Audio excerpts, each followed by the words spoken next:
¿Saben lo que acaba de pasar? Algo extraordinario, algo que los medios corporativos no quieren que comprendan completamente. México, nuestro vecino al sur, ha puesto sobre la mesa una verdad incómoda que sacude los cimientos de décadas de narrativa económica estadounidense. Y créanme, esto no es retórica política vacía. Estamos hablando de un sistema que durante generaciones nos ha vendido una versión de la realidad económica que simplemente no coincide con los hechos concretos. Aquí está lo que necesitan entender. Durante décadas, Washington ha construido su hegemonía sobre una premisa fundamental, que el modelo económico estadounidense representa el pináculo del desarrollo capitalista, que nuestras instituciones financieras son los guardianes de la estabilidad global y que cualquier desviación de este modelo representa un paso hacia el caos económico. Pero México acaba de demostrar, con datos duros y evidencia irrefutable, que gran parte de esta narrativa ha sido una construcción diseñada para mantener estructuras de poder específicas.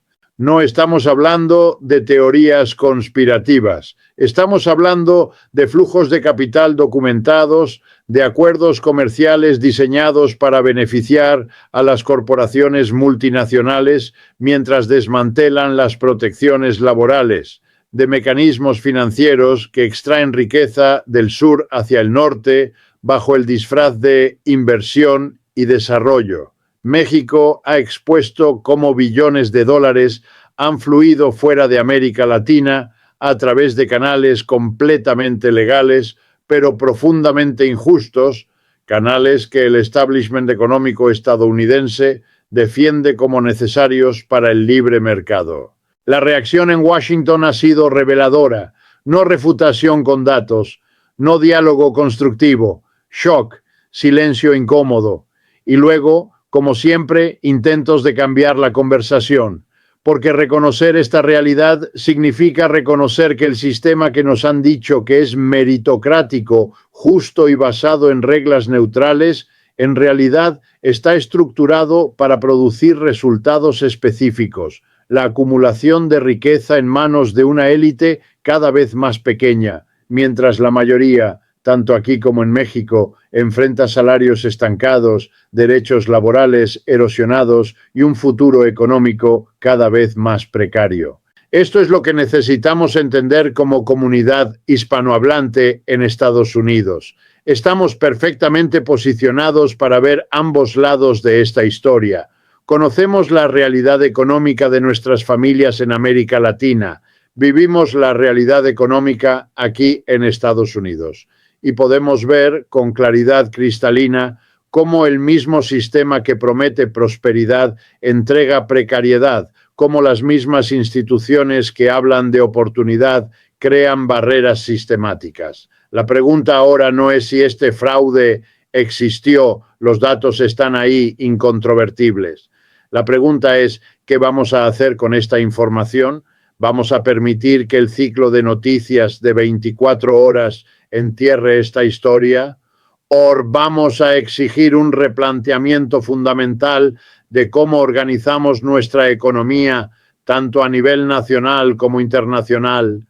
Permítanme llevarlos a través de esta historia paso a paso, porque los detalles importan enormemente. México no simplemente hizo una declaración política.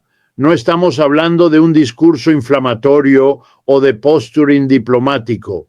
Estamos hablando de un gobierno que ha presentado evidencia documentada, rastreable y verificable sobre cómo funciona realmente el sistema económico global que nos han dicho representa el libre mercado en su forma más pura.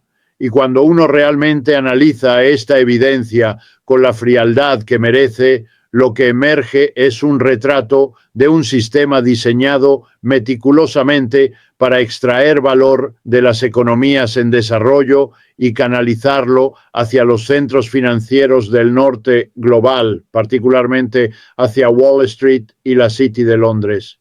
Empecemos con algo fundamental que rara vez se discute honestamente en los medios corporativos estadounidenses.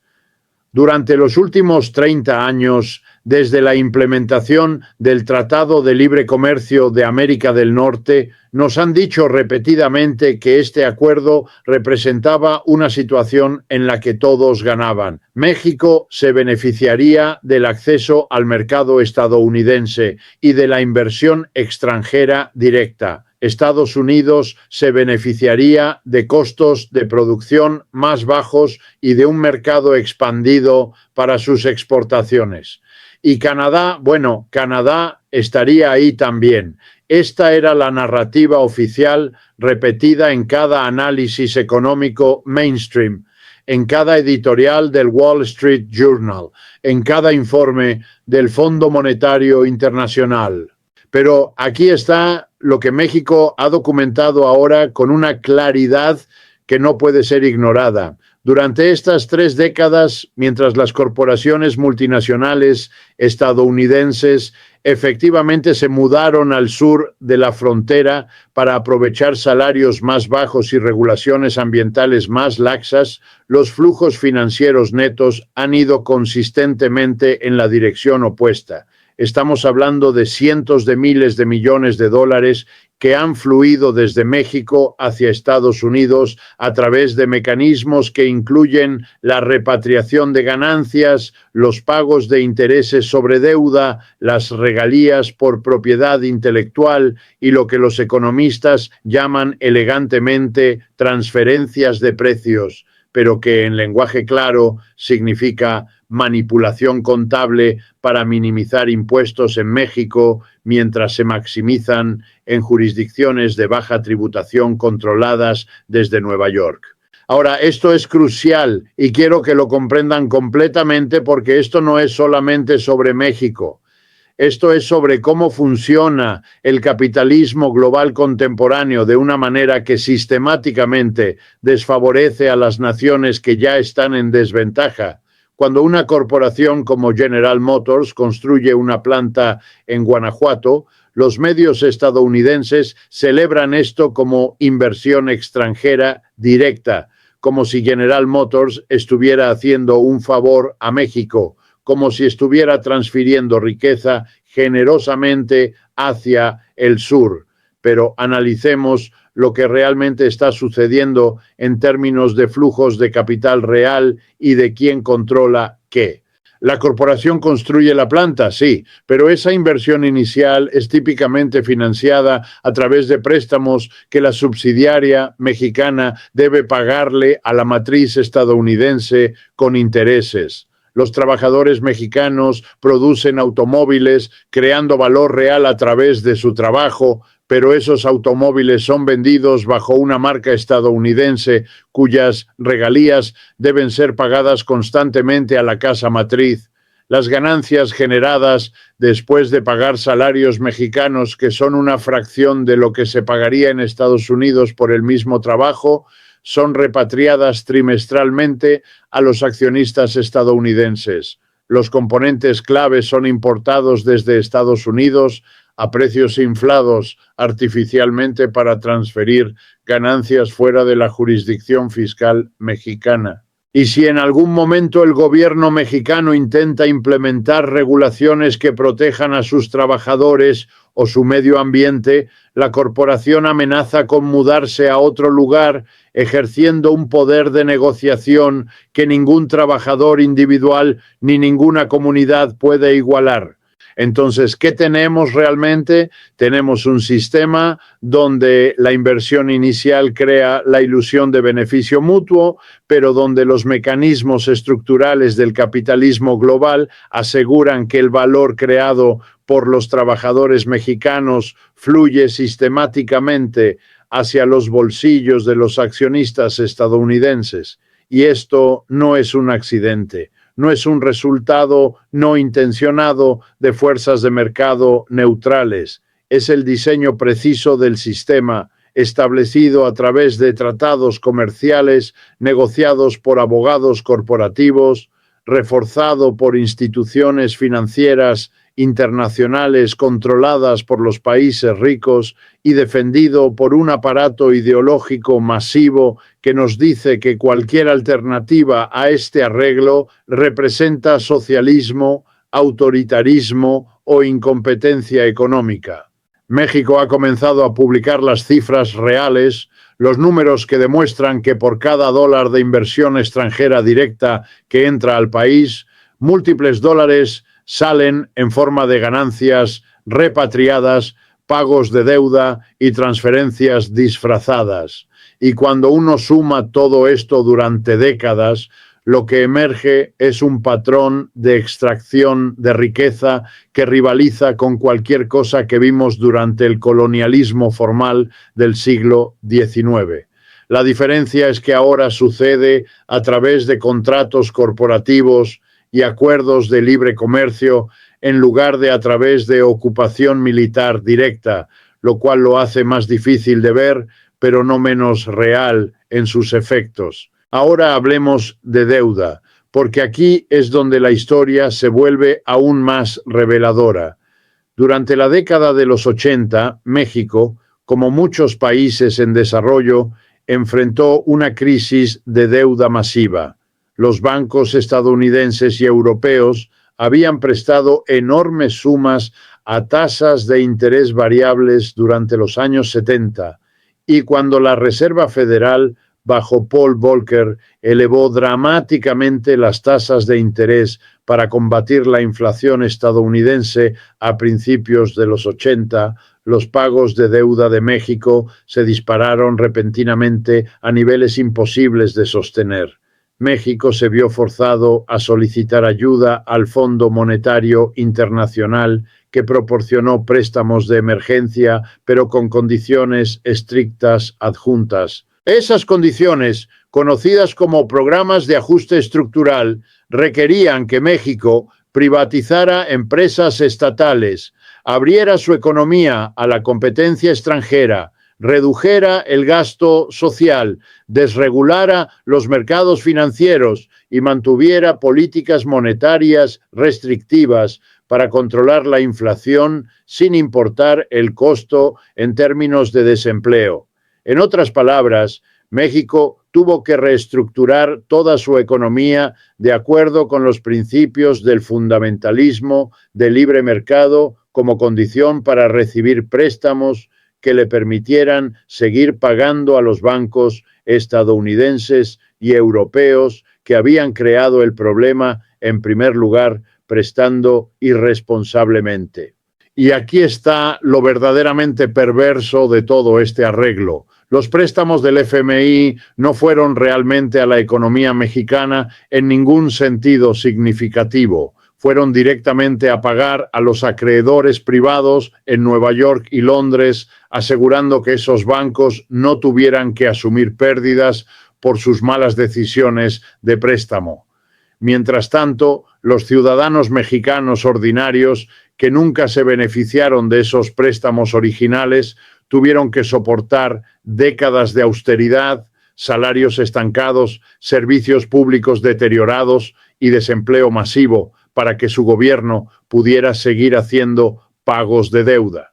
Y cuando uno suma todos esos pagos de deuda durante las últimas 4 décadas, México ha pagado muchas veces más de lo que originalmente pidió prestado, pero debido a la forma en que se estructuran estos préstamos con interés compuesto y términos en constante renegociación, la deuda principal apenas ha disminuido.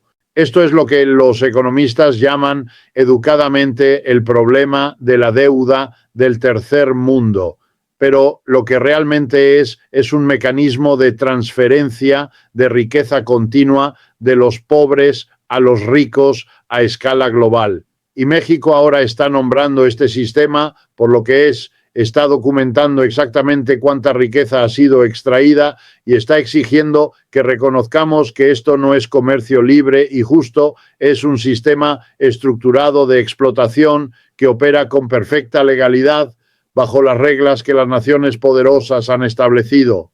Pero hay otra dimensión de esta historia que quiero asegurarme de que comprendan, porque se conecta directamente con nuestras vidas aquí en Estados Unidos, particularmente para nosotros en la comunidad latina.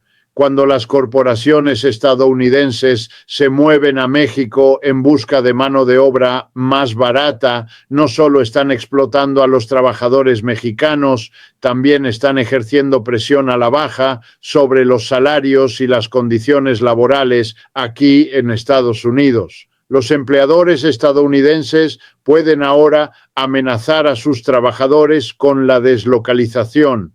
Pueden decir que si los trabajadores no aceptan recortes salariales o reducción de beneficios, la compañía simplemente moverá la producción al otro lado de la frontera. Esto crea una carrera hacia el fondo, donde los trabajadores en ambos países son puestos en competencia entre sí, en lugar de reconocer su interés común en oponerse al poder corporativo que los explota a ambos. Y luego, cuando los trabajadores mexicanos que han sido desplazados por esta misma reestructuración económica intentan migrar al norte en busca de oportunidades de supervivencia, son etiquetados como ilegales, son criminalizados, son culpados por los problemas económicos que enfrentan los trabajadores estadounidenses. Pero la verdadera fuente del problema no son los migrantes, es el sistema económico que deliberadamente crea desempleo masivo y desesperación en México, mientras simultáneamente erosiona las condiciones laborales en Estados Unidos. Todo mientras transfiere cantidades masivas de riqueza hacia arriba a una clase corporativa y financiera que no tiene lealtad a ninguna nación, sino solo a la maximización de sus propias ganancias. Lo que México está exponiendo entonces no es simplemente un fraude financiero en el sentido de alguna transacción ilegal específica. Es algo mucho más fundamental. Es el fraude del sistema completo, la mentira de que el capitalismo global, tal como está actualmente estructurado, beneficia a todos, cuando la evidencia muestra claramente que está diseñado para beneficiar a una pequeña élite a expensas de la gran mayoría, tanto en el sur global como cada vez más en el norte también. Y la reacción de Washington ante estas revelaciones mexicanas ha sido exactamente lo que uno esperaría cuando una verdad incómoda amenaza con interrumpir una narrativa cuidadosamente construida. No ha habido una refutación seria de los datos porque los datos son correctos y verificables. En cambio, hemos visto intentos de cambiar el tema, de cuestionar los motivos del gobierno mexicano, de sugerir que esto es política partidista en lugar de economía seria, de minimizar la importancia de estos hallazgos.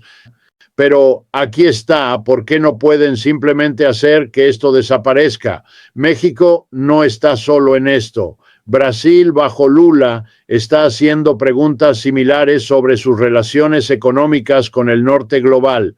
China ha construido una economía masiva precisamente al negarse a seguir las reglas del llamado consenso de Washington que se le impuso a América Latina. Por toda África hay movimientos crecientes que cuestionan por qué sus países, ricos en recursos naturales, permanecen atrapados en la pobreza mientras las corporaciones multinacionales extraen esos recursos y obtienen enormes ganancias. Lo que estamos presenciando es el comienzo de un desafío fundamental al orden económico global que ha prevalecido desde el final de la Segunda Guerra Mundial. Y este desafío no proviene de ideólogos teóricos, proviene de gobiernos que representan a miles de millones de personas que han experimentado de primera mano cómo funciona realmente este sistema y que están diciendo lo suficientemente es suficiente, exigimos algo diferente, exigimos un sistema que realmente sirva a las necesidades humanas en lugar de a la acumulación de capital. Para nosotros aquí en Estados Unidos, especialmente para aquellos de nosotros con conexiones con América Latina, esta es una oportunidad para un despertar crítico. Podemos ver cómo el mismo sistema que nos prometió prosperidad, si simplemente trabajábamos duro y seguíamos las reglas, ha entregado estancamiento salarial, deuda creciente, inseguridad económica y un futuro cada vez más precario para nuestros hijos. Podemos ver cómo las mismas corporaciones que se envuelven en la bandera estadounidense no tienen ningún problema en evadir impuestos, en desmantelar comunidades cuando es rentable hacerlo, en contaminar nuestro medio ambiente cuando pueden salirse con la suya. Y podemos empezar a hacer conexiones que el establecimiento no quiere que hagamos. Podemos ver que la persona que trabaja en una fábrica en Michigan y la persona que trabaja en una maquiladora en Tijuana tienen mucho más en común entre sí que cualquiera de ellos con los accionistas y ejecutivos que se benefician de poner a esos trabajadores en competencia entre sí. Podemos ver que el subfinanciamiento de nuestras escuelas públicas y el subfinanciamiento de la atención médica en México son parte del mismo patrón de priorizar las ganancias corporativas sobre las necesidades humanas básicas. México está haciendo algo extraordinariamente valiente al nombrar este sistema por lo que es y al presentar la evidencia de cómo funciona realmente. Están arriesgando represalias económicas, están arriesgando ser etiquetados como irresponsables o antidemocráticos por un aparato mediático global que mayormente sirve los intereses de las élites corporativas, pero lo están haciendo de todos modos porque han llegado a comprender que el costo de continuar con el status quo es simplemente demasiado alto. La pregunta para nosotros es si tenemos el coraje de escuchar realmente lo que México está diciendo, de examinar la evidencia con mente abierta, de cuestionar las narrativas que nos han alimentado durante toda nuestra vida sobre cómo funciona la economía y por qué las cosas son como son. Porque si podemos hacer eso, si podemos romper a través de las capas de propaganda y realmente ver el sistema tal como opera, en lugar de como nos dicen que opera, entonces podemos empezar a imaginar y luchar por alternativas reales. Y esas alternativas existen. No tenemos que aceptar un mundo donde unos pocos miles de multimillonarios controlan más riqueza que la mitad de la humanidad. No tenemos que aceptar un sistema donde las corporaciones tienen más derechos que las personas, donde el capital puede moverse libremente a través de las fronteras, mientras que los seres humanos que huyen de la desesperación son encarcelados. No tenemos que aceptar una economía organizada en torno a la maximización de ganancias privadas en lugar de en torno a satisfacer las necesidades humanas y proteger nuestro planeta para las generaciones futuras. Todo esto es lo que México está poniendo sobre la mesa y por eso Washington está en shock. No porque los hechos sean nuevos, la gente informada ha sabido sobre estos patrones durante décadas. El shock es porque un gobierno importante está diciendo estas cosas en voz alta, está respaldándolas con datos, está exigiendo que el mundo preste atención. Y una vez que estas verdades se dicen claramente, una vez que la evidencia está sobre la mesa para que todos la vean, se vuelve mucho más difícil mantener las ficciones confortables que han permitido que este sistema continúe sin un desafío serio.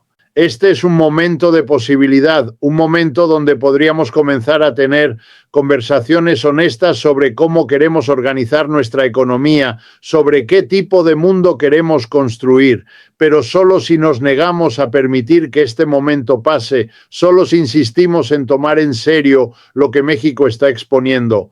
Solo si usamos esto como un punto de partida para un replanteamiento fundamental de cómo funcionan el poder y la riqueza en nuestro mundo contemporáneo. Esa es la elección que enfrentamos y las decisiones que tomemos ahora darán forma al futuro durante las generaciones venideras.